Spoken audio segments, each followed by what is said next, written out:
Perkenalkan, nama saya lengkap Yulianus Laut, tapi saya paling dikenal dengan nama Mami Yuli. Saat ini saya dipercaya memimpin komunitas waria seluruh Indonesia, yaitu FKWI atau Forum Komunitas Waria Indonesia. Background saya saat ini, saya juga baru melakukan studi S3 Hukum, yaitu menjadi doktor pertama kali transpuan di Indonesia dari Universitas Jayabaya Jakarta. Saat ini saya juga lagi mengikuti seleksi untuk pejabat publik, yaitu Komisioner Komnas Perempuan. Sekarang sudah masuk ke tahap kedua. Tahap kedua itu mereka tadi bicara soal bagaimana kemudian kita menyikapi tentang hal-hal positif yang bisa kita lakukan ketika kita jadi komisioner. Kemudian juga dibicarakan tentang bagaimana pemahaman kita tentang undang-undang yang akan diberlakukan.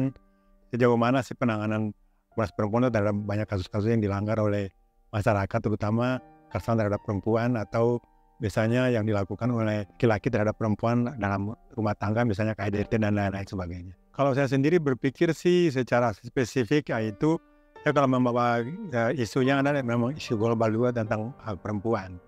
Tetapi di dalamnya kemudian saya mungkin ketika saya bisa terpilih, saya juga akan coba mengangkat isu tentang bagaimana penanganan transpuan yang di dalam kolom saat ini yang mengaku satu-satunya lembaga negara yang bisa menerima kita sebagai perempuan adalah Komnas Perempuan. Di mana saya mengharapkan bahwa mungkin negara juga akan bisa melirik sehingga bisa membuat satu kebijakan undang-undang perlindungan terutama kepada transpuan sendiri, di mana kami merasa diri bahwa kami ini juga adalah perempuan, dan dalam konteks bahwa selama ini kami selalu mendapat stigma dan diskriminasi.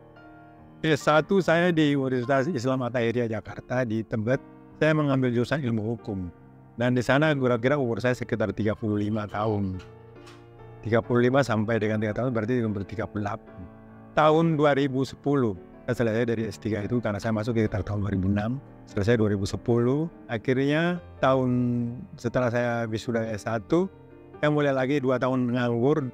2 tahun berikutnya saya baru masuk S2. S2 saya cuma 2 tahun setengah. Dan saya masuk itu salah 2012. Dan saya baru selesai 2015. Universitas Ahmad Jakarta, Lenteng Agung. Dan setelah itu saya nganggur lagi 1 tahun, kemudian saya nganggur lagi, baru di tahun 2017 saya masuk S3. Dan pada waktu itu karena ada COVID, saya juga sempat terlambat 2 tahun. Dan saya baru selesai di tahun 2023, bulan Oktober. Itu sudah umur hampir 60, udah tuwir. Tapi jangan salah, pendidikan itu tidak melihat umur. Tapi ketika kita bisa berprestasi, itu yang diakui orang banyak. Saya lanjutkan S2 di Universitas Tawa Jagakarsa. Pertama, kenapa saya masuk di itu? Karena memang biayanya nggak terlalu besar.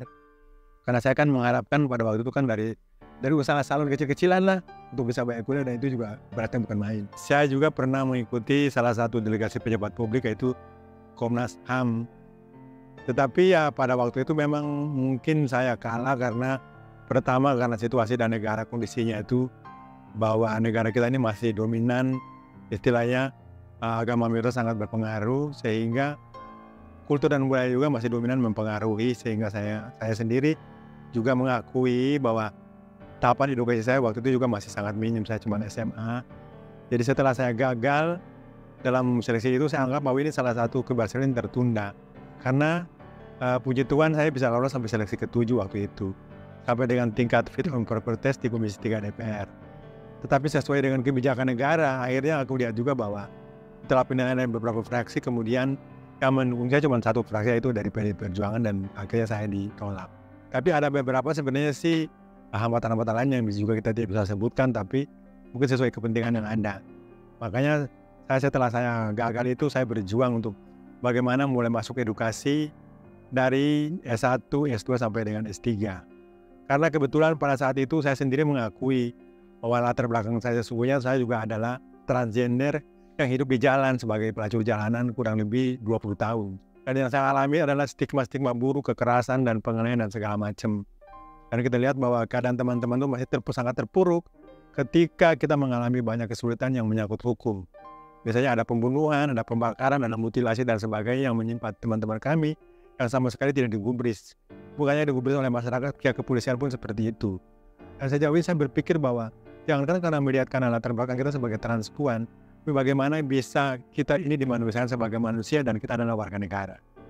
Saya waktu itu usia saya sekitar 35 tahun. Saya melihat bahwa sebenarnya pada waktu itu wacana-wacana yang ada di negara kita itu belum pernah terjadi. Tapi saya coba bersaing di tahun 2007 itu yang untuk masuk, dan itu membuat publik kaget. Kok segitu beraninya dalam kondisi dan situasi istilahnya negara juga lagi gak begitu aman. Kemudian kelompok-kelompok agama itu juga garis keras itu masih memang sangat menentang dengan keberanian kami. Dan saya muncul pada waktu itu. Dan pada waktu itu saya mendapat tantangan yang gak gampang juga. Karena ada ancaman telepon yang saya mau dibakar lah, saya mau dibunuh dan keluarga saya mau diculik lah, seperti itu.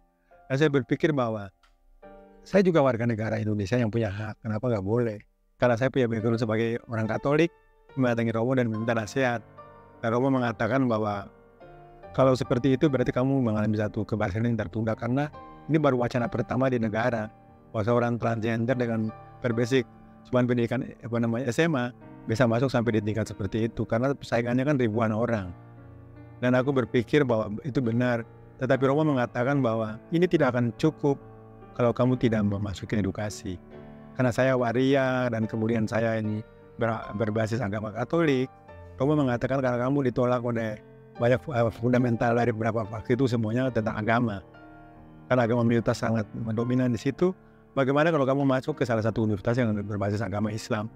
Itu kamu bisa belajar tentang apa itu ilmu fikih, apa sebenarnya ajaran Islam yang baik dan benar seperti apa, sehingga kamu paham ketika kamu mengalami penolakan atau ada misalnya contoh terjadi banyak sekali masalah yang menolak tentang keberadaan kamu bisa menjawab setelah kamu mengerti.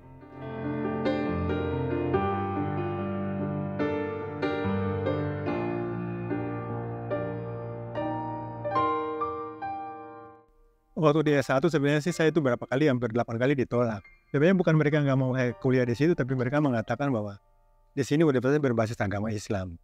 Dan semua perempuan di sini memakai jilbab. Dan rata-rata di sini kan memang muridnya itu atau mahasiswa itu semuanya kebanyakan Islam.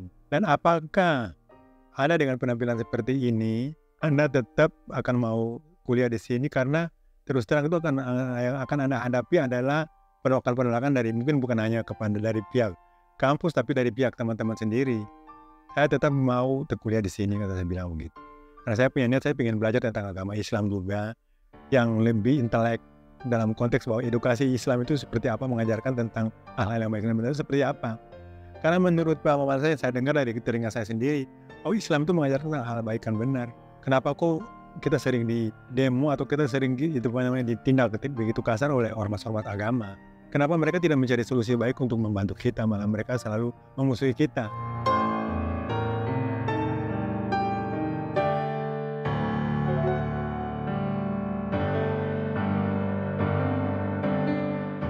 Makanya saya mengakui pada beberapa dosen yang juga mereka selalu memberi saya dukungan. Kamu jangan takut, kamu harus tunjukin prestasi kamu. Kalau kamu walaupun kamu transgender atau waria, kamu bisa bersaing positif dengan teman-teman lain. Dan itu saya bersyukur, dan kurang lebih 3 tahun setengah saya bisa lulus. Lulus juga dengan pendidikan juga termasuk pendidikan terbaik.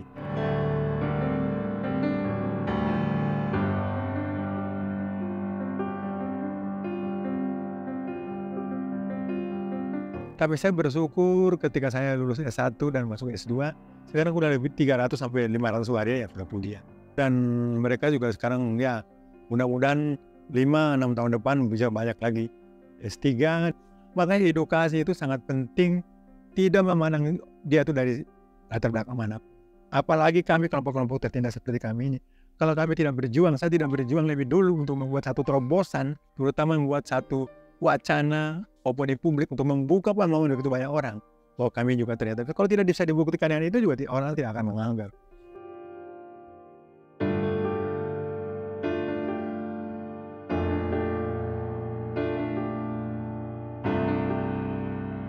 Kalau saya kan namanya orang Papua, tapi sebenarnya turunan saya itu dari K, Maluku Tenggara. Tapi orang tua saya itu guru Katolik di Asmat, Papua. Kami ada 11 bersaudara. Dan yang hidup seperti ini cuma saya. Dan saya pikir pada waktu itu di Papua tahun 70-an, itu tidak ada waria, tidak ada gay, tidak lesbi. Masih primitif tempatnya. Mungkin saya ini punya penyakit. Karena saya kan selalu dibilang sama ibu saya bahwa ini anak kurang sehat, agak lemas badannya. Tidak harus diperlakukan, jangan terlalu seperti anak laki-laki biasa, seperti itu aja. Jadi pada waktu saya SD sampai SMA itu di asrama Katolik. Itu yang ketat benar. Yang ngejaga kita itu bruder, pastor, suster itu semua orang Belanda. Jadi peraturan kuat. Sehingga aku pikir dampak dari begitu banyak peraturan yang saya dapatin waktu saya masih muda, Itu sehingga saya hidup di jalan itu hampir 20 tahun saya tidak merokok, saya tidak minum minuman keras, saya tidak mengganti seluruh tubuh saya ini misalnya dengan operasi payudara atau misalnya bikin bokong atau sebagainya. Saya tetap mau apa adanya. Karena saya masih ada iman yang masih takut. Cuman yang saya lakukan di jalan saya ingin mengejar. Sebenarnya jadi waria itu apa sih? Kok aku bisa begini hidup saya? Baik keluarga saya itu marah sama saya itu karena dari 11 bersaudara saya doang yang sendirian tidak jadi lainnya jadi guru, jadi tentara, jadi mantri atau jadi suster rumah sakit seperti itu. Kenapa saya jadi seperti ini? Maka ini salah satu beban yang aku pikir bahwa biarlah aku terbuang, aku memilih, aku lebih nyaman hidup seperti ini. Tapi satu saat aku akan buktikan kepada keluarga bahwa walaupun saya begini, tapi saya bisa berguna. Tapi sayangnya tuh perjalanan hidup saya ini, saya istilah berjuang di Jakarta itu 17 tahun saya tidur di jalan. Saya tidak pernah makan juga pada waktu itu jarang, tidak pernah minum. Tapi itu saya lalui. Tapi puji Tuhan, sekarang baru saya tahu bahwa semua itu menjadi seorang waria itu bukan gampang.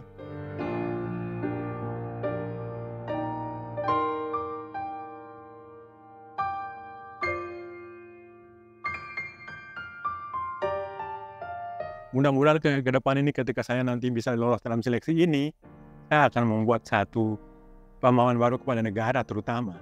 Bahwa orang-orang minoritas ini juga bisa menjadi salah satu orang atau mereka ini juga bisa membuat sesuatu buat membangun bangsa dan negara.